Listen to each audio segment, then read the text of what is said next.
উপজেলা সদরও এটার লাগে ফ্লাইওভার করা হওয়ার এই জায়গায় ফ্লাইওভারের কোনো প্রয়োজন নাই এবং নতুন অধিগ্রহণেরও কোনো প্রয়োজন নাই।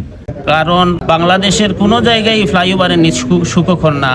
সিলেট জকিগঞ্জ বা সিলেট সুতারখান্দি লেন যে পরিমাণ বিজি, প্রায় 20 বছর আগেই 6 লেন বা 4 লেন হওয়া জরুরি ছিল। 6 লেন হওয়া সেটা আমাদের প্রাণের দাবি, মনের দাবি, এলাকার দাবি। কিন্তু এখানে দেখা যাচ্ছে যে গোলাপগঞ্জ বাজারে একটি ফ্লাইওভার তৈরির পরিকল্পনা নেওয়া হচ্ছে, সেটা আমাদের কানে আসছে। তো এই হিসাবে আমরা টিএনএ সাহেবের মাধ্যমে ডিসি সাহেবের কাছে আমরা একটা স্মারকলিপি দিলাম যে ফ্লাইওভার না হওয়ার জন্য।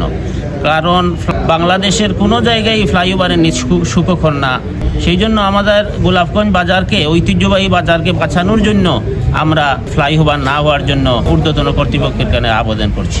গোলাপগঞ্জ বাজার এটা ঐতিহ্যবাহী বাজার, এই বাজারও নতুন করে কিছু অধিগ্রহণ করব, আবার ফ্লাইওভারও আছে। আমরা দাবি হইল গিয়া সিলেট শহর যানজট গোলাপগঞ্জ তো বেশি, কিন্তু কি জায়গাত কোনো ফ্লাইওভারের প্রয়োজন পড়ছে না বা কোনো জায়গাত ফ্লাইওভার নাই। কিন্তু উপজেলা সদরও এটার লাগে ফ্লাইওভার করা হওয়ার এবং গোলাপগঞ্জ বাজারের ঐতিহ্য নষ্ট হইব। ফ্লাইওভার হইলে গোলাপগঞ্জ ফ্লাইওভারের নিচে যে পরিমাণ মাদক সেবী এবং ফুটপাত গড়িয়ে উঠব, তখন যানজট আরো বৃদ্ধি পাইব এবং আইন শৃঙ্খলা বিঘ্ন করতে পারে। পাশাপাশি আমরা আমাদের দাবির মধ্যে আছে SABS রেকর্ডে রাস্তা যতটুকু আছে গোলাপগঞ্জ বাজারের ভিতরাংশে এই জায়গার উপরে রাস্তা হলে আপনার 4 লেনের উপরেও এই জায়গায় ফ্লাইওভারের কোনো প্রয়োজন নাই এবং নতুন অধিগ্রহণেরও কোনো প্রয়োজন নাই। এখানেও আমরা গোলাপগঞ্জবাসী এই প্রজেক্ট বাস্তবায়নের লাগে সর্বাত্মক সহযোগিতা কর্ম।